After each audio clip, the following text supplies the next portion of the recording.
तो दोस्तों आप लोग को एक लाचारी गीत सुना रही हूँ, कैसे लगेगा कमेंट करके बताइएगा और लाइक सब्सक्राइब भी करिएगा।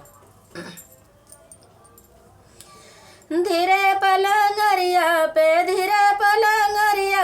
पाँव धरो बालम, धीरे पलंगरिया पे पाँव धरो बालम।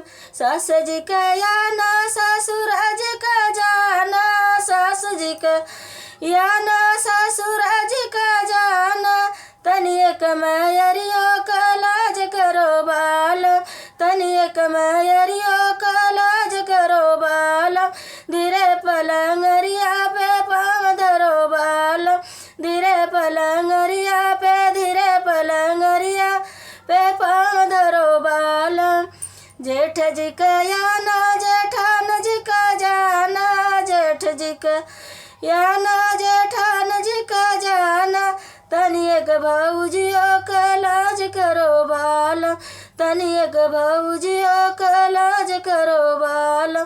धीरे पलंगरिया पे पाँव धरो बालम, धीरे पलंगरिया पे पाँव धरो बालम। ननद जी का याना ननदोई जी का जाना, ननद जी का याना ननदोई जी का जाना। तनी बहिनियों का लाज करो बालम, तनी एक बहिनियों का लाज करो बालम।